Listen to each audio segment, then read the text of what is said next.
with Robert Sanders, the Party candidate. Thank you. Thank you for having President me. Hay has dropped out, so now I guess the left is the left wing of America is with Robert Sanders, and we will discuss more on how he became a major candidate and is rising to prominence. All right, thank you, Robert. Thank you for having me here, and let me just say I look forward to talking about my campaign, getting into the issues, and how my campaign is planning to win. We will be the first non-major party candidate to win since for centuries. So I mean, we'll see this happen. This is going to be a historic election. I look forward to this discussion. All right, let's start with our first question. Um, uh, we will go to what is your stance on Israel? Well, I believe that the Israelis and the Palestinians are locked in a really horrific battle right now, and the Israelis are committing what I see to be as war crimes that could be tried or that are triable under the Hague. I think that Palestine has done or has promoted some terrorist attacks and has promoted the group Hamas, but that does not mean that they are a horrible people that deserve to be eradicated from their given lands and the Palestinian territory. What's going on in Israel right now is the Israelis are taking over rightful Palestinian territory in the name of the one state of Israel. Uh, it does. It's not even taking these. Some of the times, it is not even in a response to terrorist activity. It is simply taking over or occupying Palestinian land. Uh, in the middle of that, they are also committing war crimes, which are illegal under international law. And the United States of America has to recognize this and begin to speak truth about our relationship with Israel.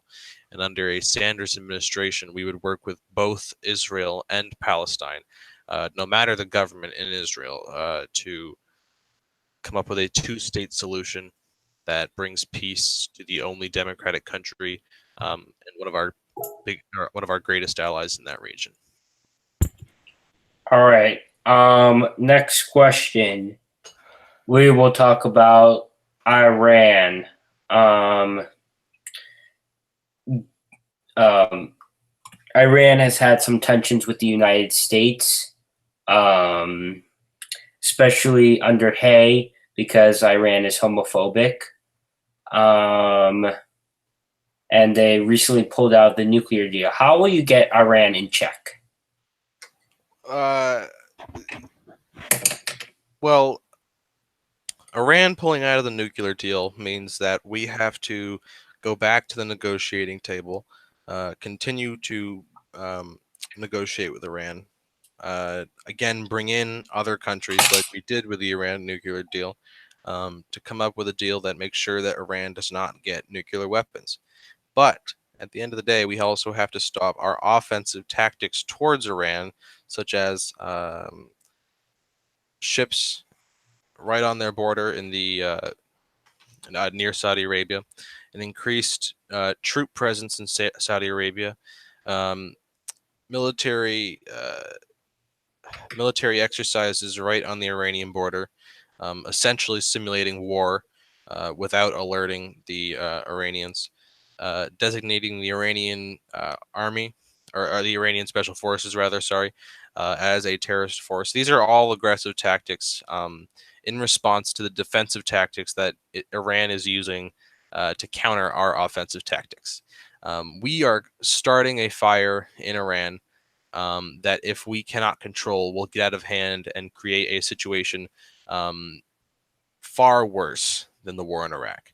And as president, I will work to negotiate with Iran at every step of the every way that we can to ensure that we do not have a war with Iran. And I will never allow this country to once again push a regime change war that illegally overthrows a democratically elected government or a sovereign nation. It is not America's job to be the world police, and we cannot continue to push interventionist policies that, at the end of the day, are wasting taxpayer money on things that are on things like bombs, defense contracts, military equipment, uh, maintaining military bases, and other military expenditures. As president, I will reduce those expenditures, reduce the amount of military bases we have throughout the world, start to end the war in Syria once and for all, reduce our relationship with Saudi Arabia, uh, negotiate peace with Iran to ensure that we do not stumble into a war with one of the most powerful nations in that region, and repeat our mistake of the Iraq War. I will lift up countries like countries in South America and Africa to ensure that our interventionist colonialist policy, or not colonialist, imperialist policy that we have perpetuated over the past 60 some odd years is paid back in starting to spark economic growth in the countries that we have hurt so deeply, so systematically. All right. You mentioned Saudi Arabia and how you want to cut ties with them. And reduce the relationship, not cut ties. Saudi Arabia. Well, so the Saudis have actually reduced their relationship with us, and in fact, we've gotten a little bit harmed from that. The U.S. Recently experienced a gas shortage um, in late 2018. I mean, yeah, How are we gonna get? Okay, good. How can you ensure that voters won't be waiting for long lines at the gas pump? Well, what I meant by reducing the relationship with Saudi Arabia is not not willfully shipping arms to Saudi Arabia so they can fund wars in Yemen, so they can do proxy wars with Iran, perpetuating the essentially a Cold War in the Middle East between Iran and Saudi Arabia. What I'm saying is the United States has to be, once again, like in the situation with Israel and Palestine, a mediator in that relationship and bringing peace in the Middle East. It's not through warfare, but through diplomatic relations, through economic means, and through our great foreign policy influence. All right. Obviously, we have to continue to trade with Saudi Arabia, and we're not going to be cutting ties with that nation, but we will be recognizing the human rights abuses that go on every day in that country. And we will not be negligent to that fact, and we will not provide that country with as many bombs and military equipment as we are currently. All right. As you know, President Hay will not seek re-election for president. He just dropped out. What do you think of President Hay's presidency? Well, when I ran in the Green Party, when I ran as a Green Party candidate last or 4 years ago against President Hay, I warned about the same things that we are seeing in this election, in his term. Inactivity. When he is active, he is pushing corporate policy that really doesn't get anything done for the American people, and a lack of really engagement in the world. We are being laughed at on the world stage for the incompetence that we have in the White House. And that is an attack on his sexuality. I'm glad that he is prideful in who he is, but that is an attack in his ability to do the job that he was elected to do. Excuse me. At every turn, President Hay has pushed moderate incremental policies that really haven't changed a thing in this country and have only perpetuated a status quo that is ruining the lives of 99% of the people in this country. And what my campaign and what my candidacy is about is creating a movement to truly push bold policies that will address the issues that the working poor and low income people in this country have been telling us about and asking us to fix for decades, and as long as I've been in public service, for sure. And it's far past time that we have a president that actually is committed to the American people and creating a worker government in this country. And I am that candidate. All right. Um, so, do you support the Green New Deal? I support the sentiment of the Green New Deal. We do have to put huge investments in our infrastructure, creating green infrastructure. We have to put huge investments in our energy system to move to 100% renewable energy. Um, I will be pushing bold climate policy to move us off of natural gas and fracking and coal and towards wind, solar, and other renewable forms of energy. We will make this country a sustainable country that will be able to last into the next century and beyond. If we continue to, again, perpetuate a status quo of the fossil fuel industry, and if we don't take on that industry and the corruption within it, then we for sure will see our sea levels rise, our temperatures rise, and other devastating effects from climate change. That we have a opportunity and a chance right now, here in this moment in time, to at least address. And 30 years from now, when we feel these devastating effects, and you look to your kid and you say, and he says, she says, well, what did you do to help fix this? What did you do to make sure that we at least tried not to get to this point?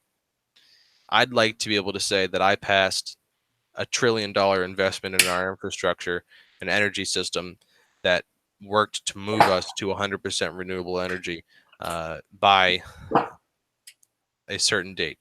And my opponent does not believe in that. My opponent believes in promoting the natural gas and fracking industry, uh, both of which have been proved to have huge environmental impacts, not only related to climate change, but devastating impacts on the local environment and habitats around it.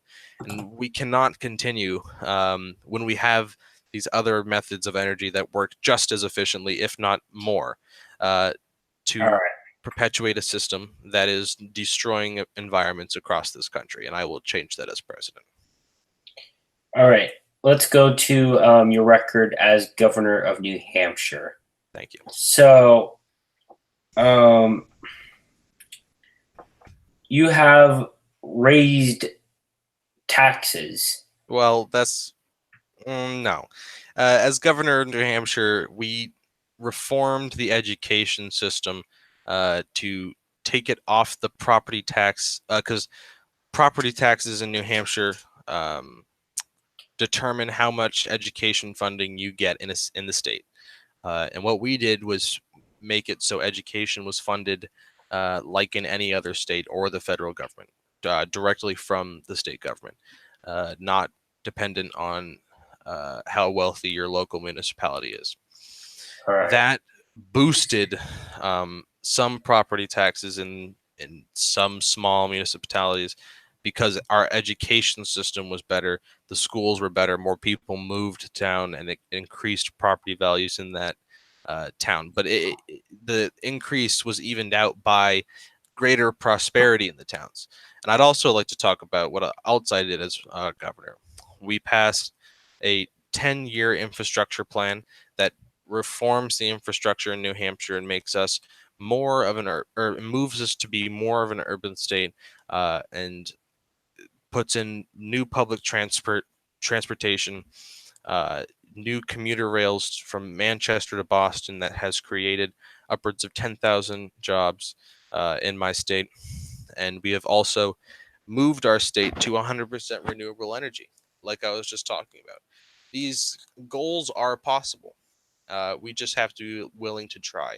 And we have to have leadership that tells the American people, if you rally around these ideas, then we can reform this country and make it a better place for everyone. All right, let's get to Medicare for all. Good. Oh yeah, you know where I'm going. Um, so what? How are we going to get to Medicare for all? How and you know how are we going to pay for it? I know a lot of people ask that, but Yes, it does seem costly. Considering that it's 3.2 trillion. well, it's more than 3.2 trillion. Actually, it's Well, I'm speaking per year. okay. Yeah. Well, Medicare for all is expensive. That is true. But we are saving money by moving to a Medicare for all system. The current system we have will cost us 10 trillion more than Medicare for all would, which I think off the top of my head would be $45 trillion over the next 10 to 15 years, I believe. Take that number with a grain of salt. I don't have the exact study in front of me, but you can look it up. It's called the Mercatus study, which shows you that Well,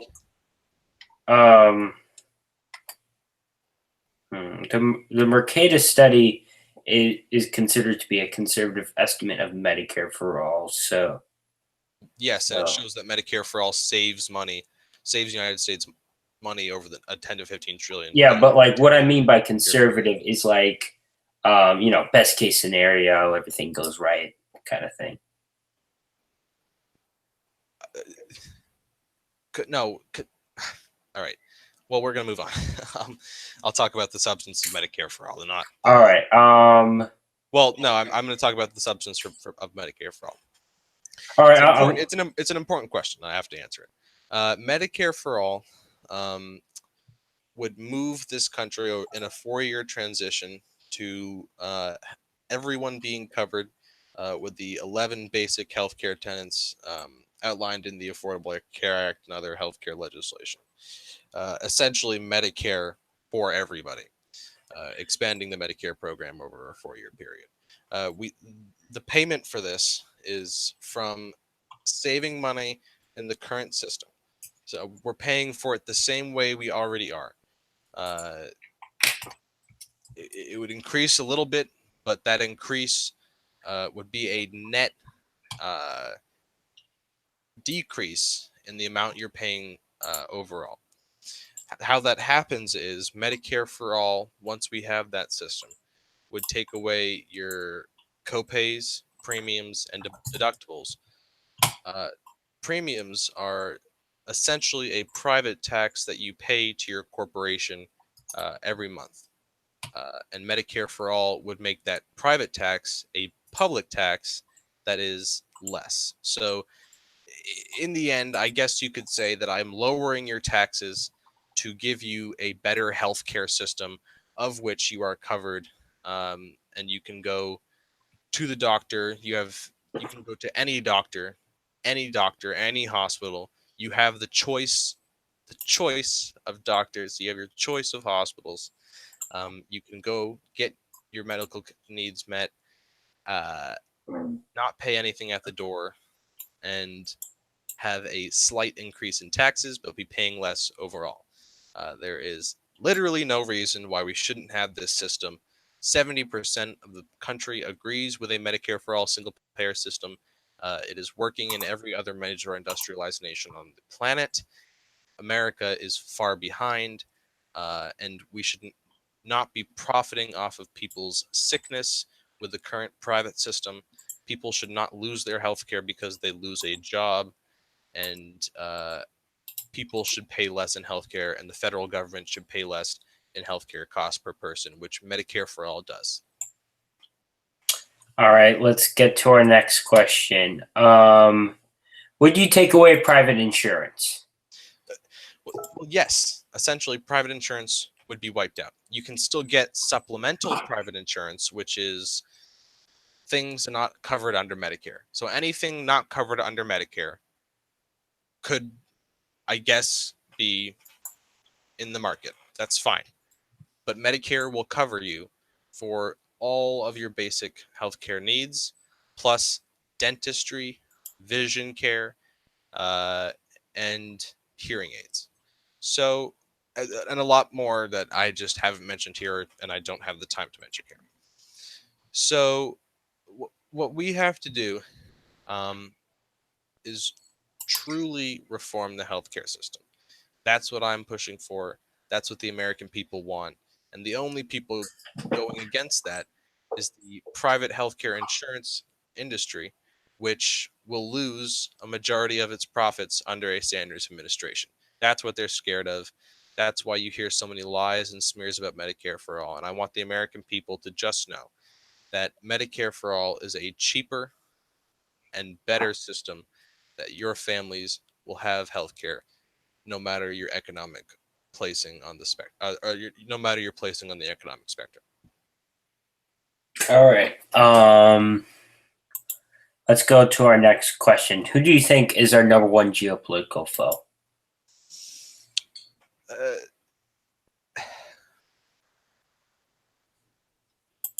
You want me to name country? Yeah. China poses the greatest threat to the United States, only because the United States has been so focused on military projects and regime change wars that has fallen behind in infrastructure to places like China.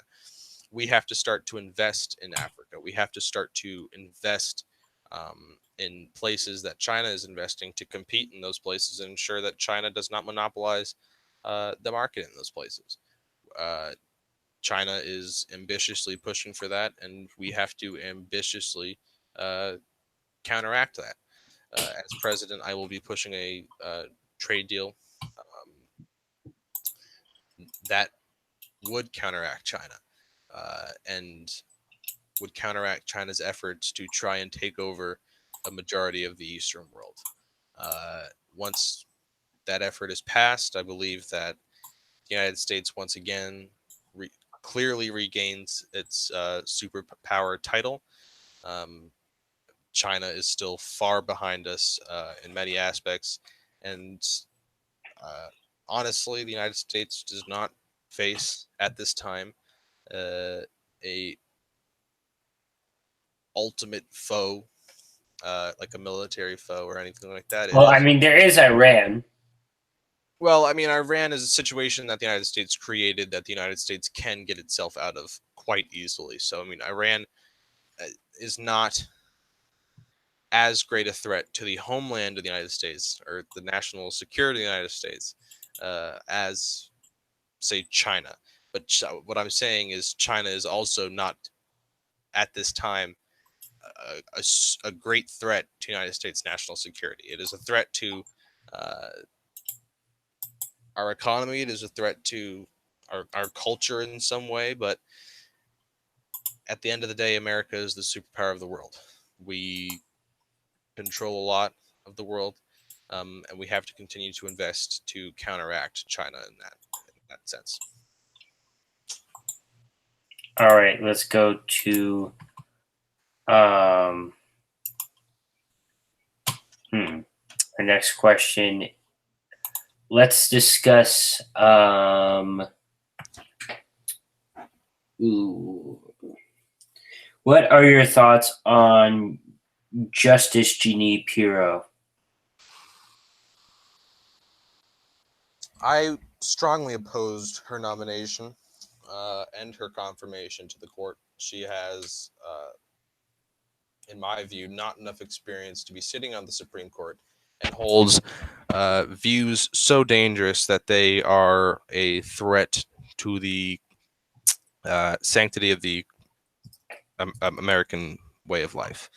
I will be nominating Supreme Court justices who are pro-choice and forward-thinking in thought, because we need to continue to push to make this country a more perfect union. And nominating judges who believe in restricting a woman's right to choose, who believe in gerrymandering that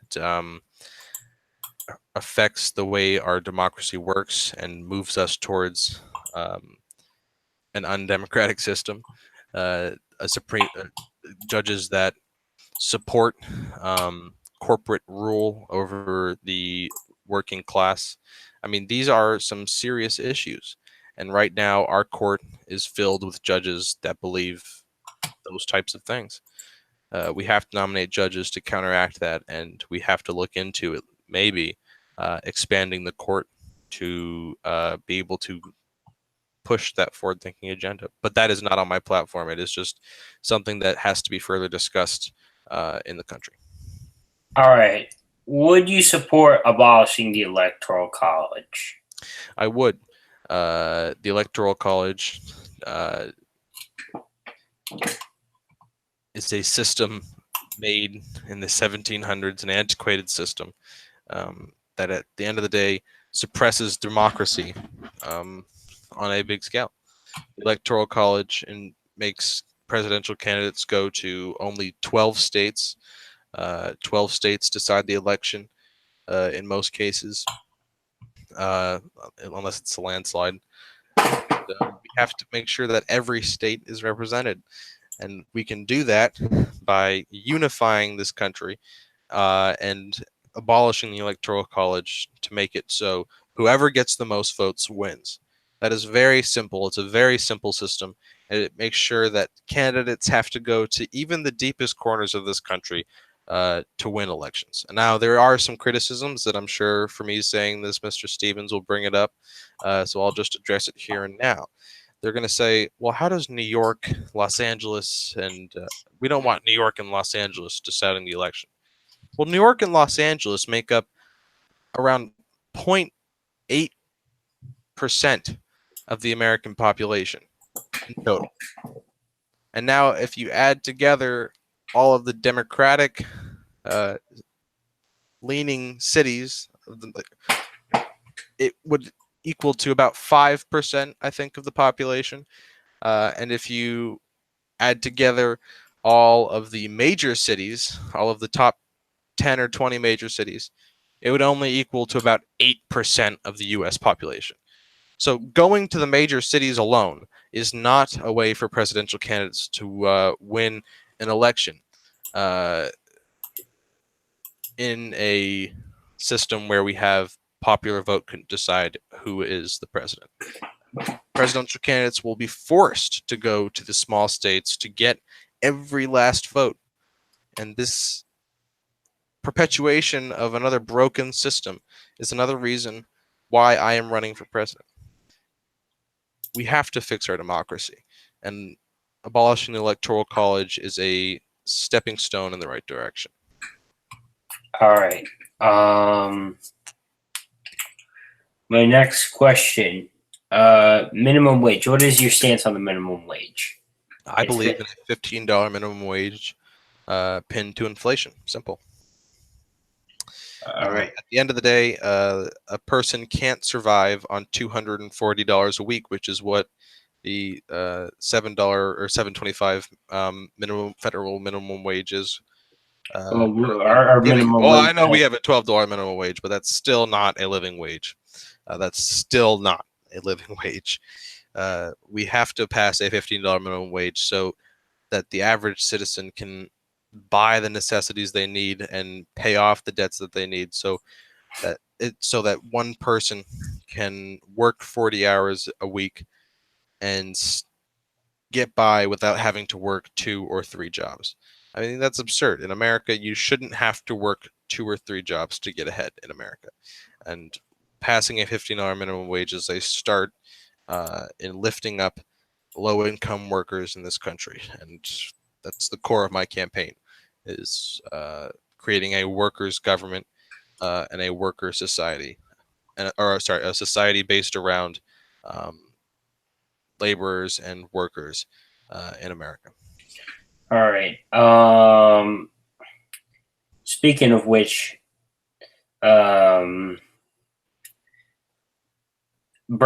Senator Sanders, who endorsed you, his staff, some of his staff are not even paid $15. and he's calling Well, for a $50 minimum wage. Isn't this a live what you preach kind of thing?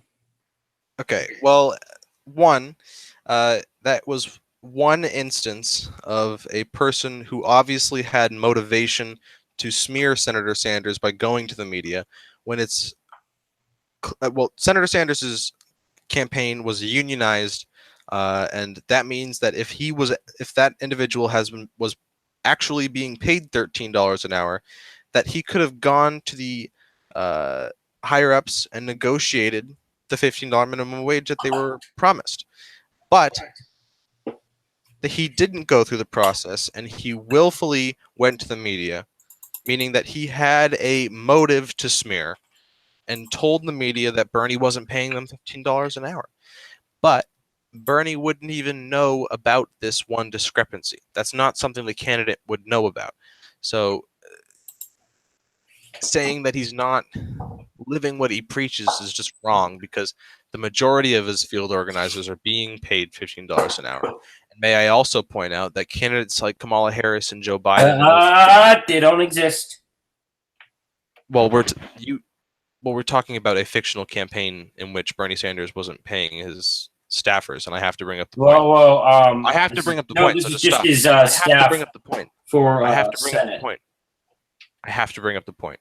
Kamala Harris's campaign, Biden's campaign, and Elizabeth Warren's campaign all have used loopholes to not pay their interns, while Senator Sanders is actually paying his interns and field organizers. I think that this is a non-issue that is really just a campaign smear against Senator Sanders, one of many in the books. It's a ridiculous smear. I just want to clear this up that this is his Senate office team. Okay. Yeah. Let's go to another question. How will you deal with homophobia in the Middle East?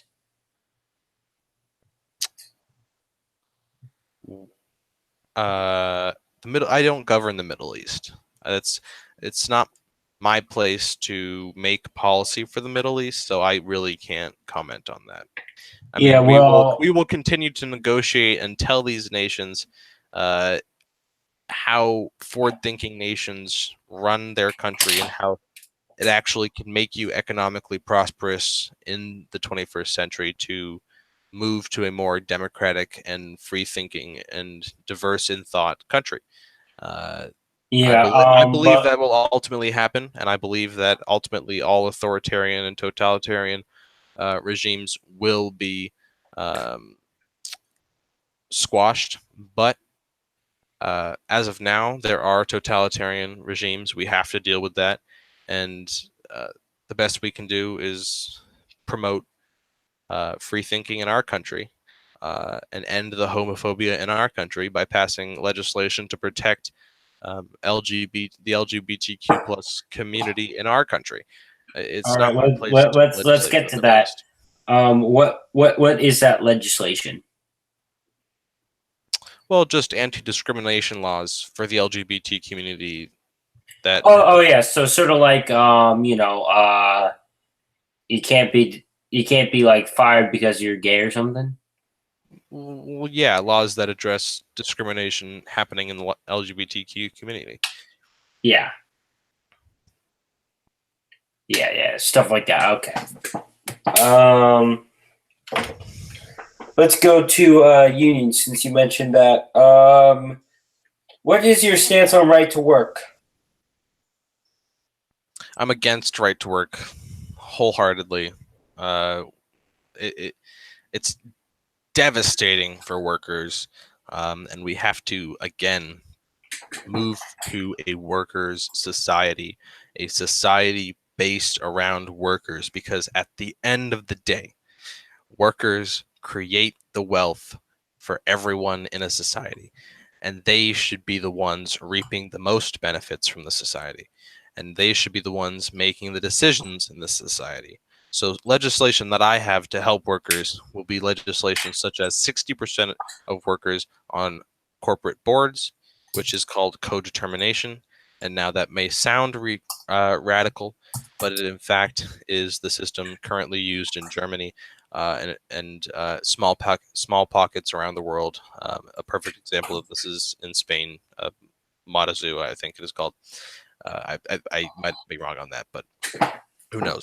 All right. I want to get more into that. What is that about? It sounds crazy already. Hearing that. Oh yeah, this might seem crazy a bit. Kind of thing. Explain that, please. Well, I mean, what I was saying is putting workers on corporate boards may seem radical. 60% of workers have to be on, or a corporate board has to be, or 60% of a corporate board has to be consisted of workers. Sorry, to make sure that workers are making the decisions in a corporation, not management that are only focused on driving a profit for themselves. I mean, management is an essential part to a corporation, but at the end of the day, there is no management without the laborer, and the laborer should be reaping the most benefits from the products that they are making, and have the say in the decisions being made for the products that they're making. Well, I'm glad we got your philosophy there. Let's go on to our next question.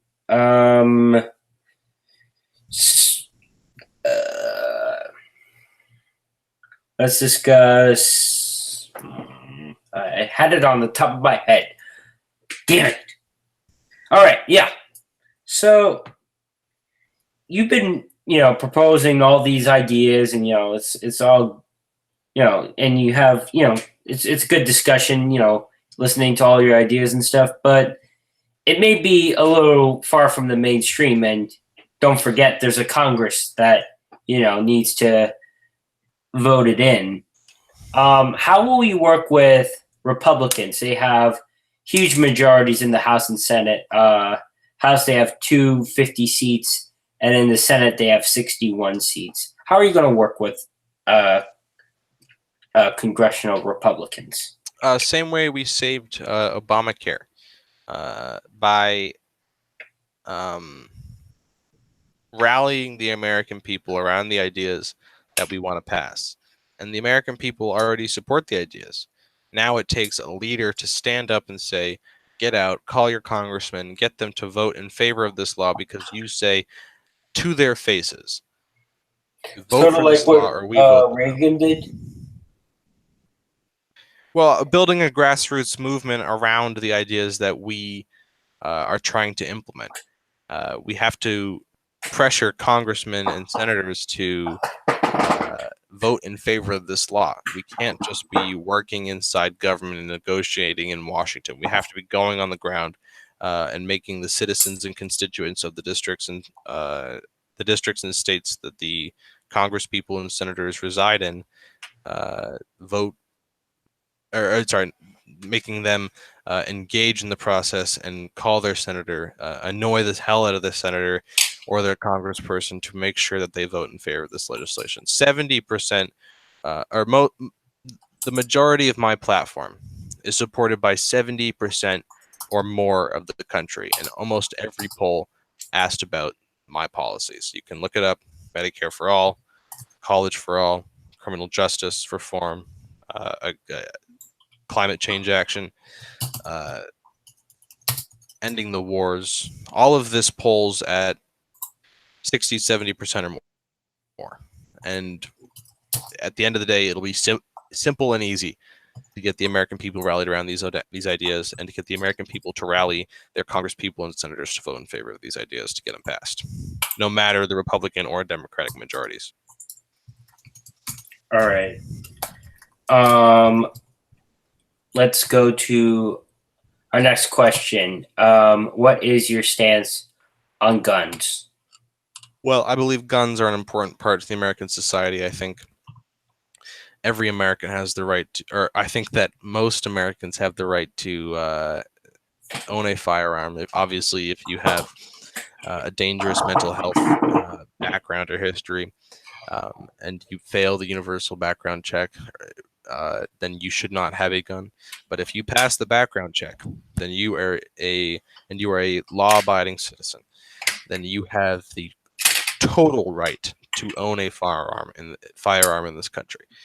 We have to protect liberty, and that means keeping the citizens, or having the citizens have an ability to defend themselves against a tyrannical government. Because, again, at the end of the day, America is not as stable as people think it is.